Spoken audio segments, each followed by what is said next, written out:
Do you know what happened to everyone from Class 1A after the end of My Hero Academia? Well, first up, we gotta talk about Ochaco Uraraka.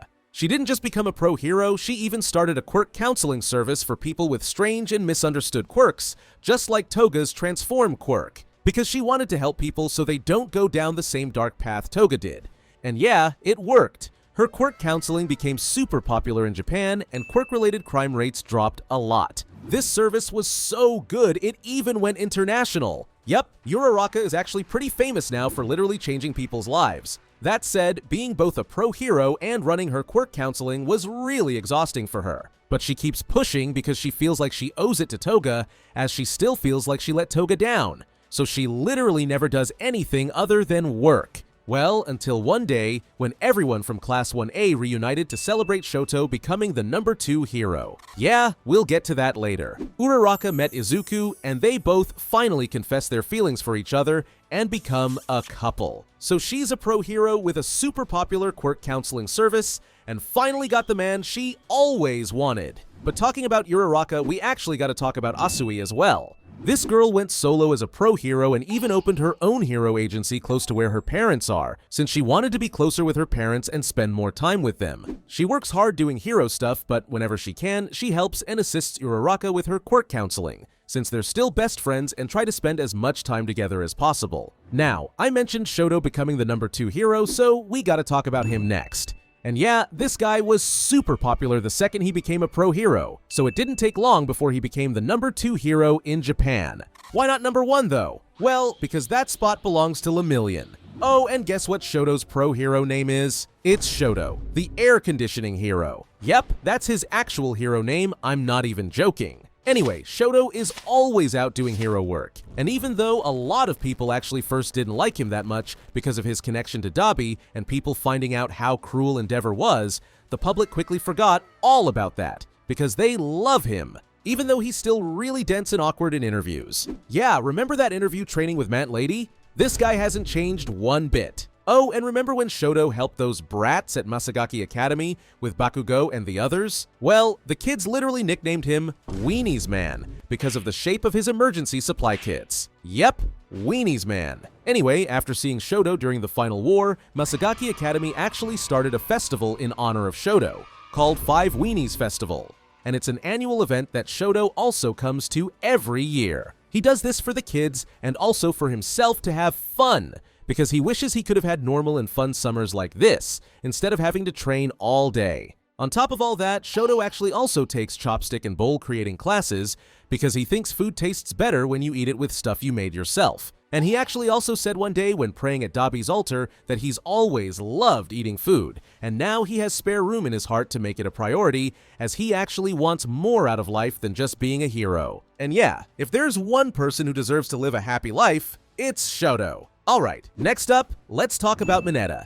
Now, I know you all think he's still as pervy as ever, but remember when he got brainwashed by Mina? That actually worked! Well, only for a little while, Mineta's now back to being his true self. Anyway, after becoming a pro hero, he worked at Mount Lady's hero agency, which actually was a really big deal, since Mount Lady was ranked the number 3 hero for a while. And this time, he actually did some real hero work, not just clean for her every day. He even helped coordinate and take down a major criminal in Japan, which got him a lot of attention. That success went straight to his head though, as Mineta thought he could go solo and become an insanely popular hero on his own. Spoiler alert, that did not go well. He didn't blow up like he expected, and later he even got called out online for sending DMs to fans. Yep, screenshots and all. So he crashed down the hero rankings all the way down to 108. Still, Mineta actually got some fans who like his determination to get a girlfriend. So yeah, he still works as a pro hero and is still chasing his dream of becoming the most popular hero in the world. And talking about Mineta, we gotta talk about Hanta Sero, because these two actually try to team up as much as possible as they're still really close friends. So Sero is obviously a pro hero, and even though his quirk isn't the flashiest, I mean he literally shoots tape out of his arms, people still love him. Yeah, Sero is always super happy and friendly to the people in the neighborhood, so he's actually pretty popular with the locals. Moving on, we've got Kyoka Jiro. Jiro works hard as a pro hero, but she's actually also an accomplished musician. Yeah, we all know how much this girl loves music, so she actually focuses more on her music career, because she feels her hero work has started to feel pretty boring. So in her free time, she even helps tutor Eri and gives her guitar and bass lessons, with Denki usually tagging along as well. Because Jiro actually became Eri's role model after Jiro's performance during the UA festival to help her overcome Overhaul's pain. So she's still a pro hero, but music is where her heart really is. Talking about Denki, he's up next. And after becoming a pro hero, he was really nervous about working solo. So when he saw that a local was open right next to Jiro's hero agency, he instantly took the chance to be close to her. Yeah, these two have always been super close. They sat together in class and always supported each other, though Jiro's been teasing him since day one. So yeah, Denki works hard and loves being a hero, and he also spends a lot of time with Jiro. So much so in fact that Sero straight up asked what's going on between them and why their hero agencies just happen to be right next to each other. And sure, Jiro just laughs it off like it's a coincidence, and Denki plays it cool and says he just got lucky. But come on, these two are obviously a couple. Yeah, I know we don't know that for a fact, but let's be real guys, we know they're together. Now let's talk about Mezo Shoji, and this guy is way more than just a pro hero. Yes, Shoji became a huge symbol when it comes to standing up for mutant quirk users. Remember during Shoji's final war fight against Spinner? Shoji straight up vowed to end the cycle of hatred and violence aimed at people with mutant quirks. And this isn't just talk for him, he's literally lived through it. Yeah, growing up, people in his village were terrified of how he looked. He was judged, and even got beaten and scarred just for trying to interact with others. Like one time, a little girl cried when she saw his face, which made him start wearing his mask so he wouldn't scare people anymore. But now, he only uses his mask when he's a hero. Otherwise, he shows off his face and scars with pride. So Shoji is now a leader in relations between mutant quirk users and the rest of society, and he even got awarded the Imamura Peace Prize for pushing for peace and change in discrimination against mutant quirk users. So Shoji's work even turned him into a global figure for mutant quirk users everywhere. And talking about Shoji, we've got to talk about Koji Kota. Because even though Kota's also a pro hero, he's also Shoji's right-hand man when it comes to fighting for mutant quirks' rights, and he just loves it. Yeah, he's right by Shoji's side, and he doesn't even care that he's not in the spotlight. He's just proud to help, proud of Shoji, and proud to call him his best friend. So these two continue to work together for a better future for all mutant quirk users. Next up, we've got Kirishima. And this guy became a super popular pro hero just like his idol Crimson Riot. Or honestly, Kirishima actually became way more popular. Yeah, thanks to his strength, his dedication to being a hero, and all those loud, manly speeches, Kirishima got a lot of media attention. Like, they even made an actual documentary about his life, which boosted his fame even more. So now, Red Riot is super popular, especially with the guys, since he's seen as this manly inspiration for boys, and they look up to him as the ultimate manly hero. And yeah, he even dropped a manly calendar, which sold out instantly. So he's truly living the hero life he's always wanted. Someone else who became super popular is Mina Ashido. Yeah, she became a legit superstar pro hero, especially with younger fans, thanks to her non-stop energy and, well, her dance moves. Yeah, you could literally be walking in the streets and see Ashido with a crowd just dancing. She even started hosting dance events all over the country. Plus, she showed up at other big dance events and stayed super connected with her fans. Oh, and I know a lot of you hope that Kirishima and Ashido became a couple, and we know that they hang out with each other a lot. So yeah, it's up to you to decide if they ended up together or not. Anyway, let's find out what happened to Bakugo. This guy obviously became a pro hero, but he actually first worked as Best Jeanist's sidekick before going solo. And now he works really hard as a hero to become the #1 hero in Japan, which is his dream. So he climbed the hero rankings super fast because yeah, this guy's strength is obviously insane. But yeah, one time a fan recorded him in action and Bakugo was obviously screaming at him. And this video went viral and boom, his ranking dropped all the way down to 15th. So Bakugo is obviously strong enough to become #1.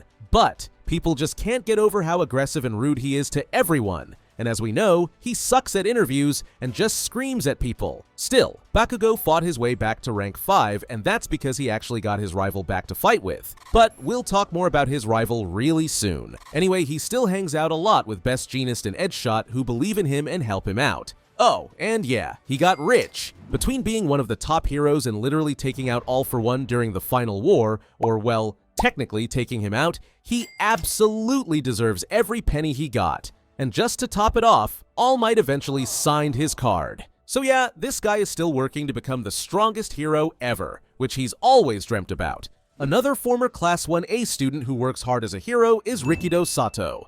And the only thing we know about this guy is that he's a pro hero, he still bakes a lot, and that he's actually really popular with both girls and guys. Plus, he actually hangs out a lot with Ojiro. And talking about Ojiro, he's up next. This guy is of course a pro hero, but he also runs his own martial arts dojo. Yeah, we all know how much Ojiro loves martial arts. Like it's literally his entire fighting style. On top of doing martial arts every day and being a hero, he hangs out a lot with Sato because he actually gives him a lot of advice. Plus, just like Sato, Ojiro is actually also really popular with both girls and guys. Someone else who's become super popular is Toru Hagakure. After going solo as a pro hero, she got a special suit that turns invisible whenever she does. However, her quirk has started to give her some problems, as she actually can't control when she becomes visible or invisible. So sometimes she's visible, and sometimes she's not. So one day when working as a hero, her face became visible. And after someone actually took a picture of her face, boom, it went viral. Yeah, everyone thought she was super cute. So she instantly shot up in the hero rankings, and she even got modeling gigs and promoted beauty products. But Hagakure actually didn't work alone as a hero, because the next character we gotta talk about is her sidekick, Yuga Aoyama. Yep, Aoyama ended up as Hagakure's sidekick, as he gave it his all to become a hero. And as we already know, these two work super good together, like when they took down Kuneda with that insane warp refraction naval laser attack. So yeah, they're now best friends, and Aoyama actually gets his happy ending, fighting as a hero, which he's always dreamed about. Now we've got Momo Yaoyorozu. Not only is she a pro hero, but she also teams up with Uraraka whenever she can to help expand what being a hero actually means, like doing quirk counseling and visiting elementary schools to guide kids. Plus, she puts her insane smarts and knowledge to use by doing a lot of research and being involved in many global projects. Someone else who helps Uraraka with her quirk counseling is Tenya Ida. We all know how close Ida and Uraraka are, so whenever he can, he also helps her out. But of course, he's mainly a pro hero. Yeah, Ida actually inherited his brother's hero agency after graduating and becoming a pro hero, which is exactly what he said he would do in the beginning of the series. Take on the name Ingenium and carry on his brother's legacy after Tensei couldn't be a hero anymore because of his injuries. But Tensei's injuries eventually heal, and with some support items to help him out, they become partners. Though it's a little confusing since they both literally have the same hero name, but Tensei is now referred to as Big Ingenium. On top of stopping villains, they also always quickly run through parks every day to help lost kids. So yeah, Tenya is living his dream, being the hero Ingenium and hanging out with his brother and idol every single day. Now another person who later on helped Uraraka with her quirk counseling is finally the guy you've all been waiting for, Izuku Midoriya. After losing One for All and being left with just Embers, Izuku stopped being a hero. Still, he's known throughout the world as one of the greatest heroes ever,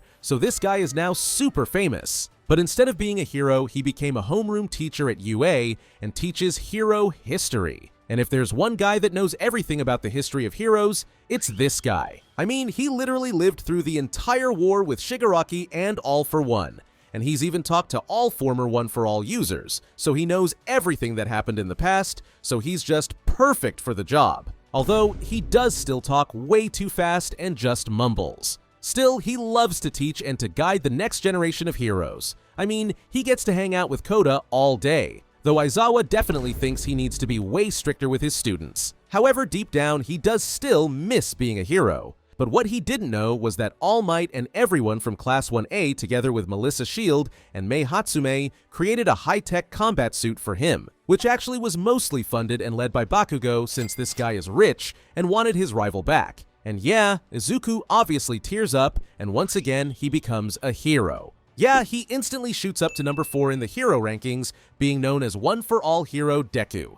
And yeah, this guy is now basically Iron Man. But even though he's now a hero again, he also continues to be a teacher, because he just loves to share his experiences with others every day. And to top it all off, as I said in the beginning, Izuku also finally confesses his feelings to Uraraka, and they become a couple. So, this guy is a teacher, top-ranked hero, and has a loving relationship. Yep, this guy is absolutely winning at life. Then, we've got Fumikaze Tokoyami. This pro hero is always flying around with Dark Shadow at night and keeping the streets safe after dark. So Tokoyami is known as this mystery man who lurks in the darkness, so the villains don't even dare to go out at night. But he's not only a hero, this guy somehow ended up as a men's beauty product model. But I honestly get why. Now, you probably thought we were done, but nope, we obviously gotta talk about Hitoshi Shinso as well, as he joined Class 1A after Aoyama left. And Shinso, he achieved his dream of becoming a pro hero. And this guy is now actually doing deep cover organized crime missions, which is intense. Plus, he also often works at night, so he's gotten really close with Tokoyami, as they often team up and watch each other's backs in the dark. So that's what happened to every Class 1A student after the end of My Hero Academia. Who is your favorite character from Class 1A? Let me know in the comments below. Thanks for watching, and watch this video next.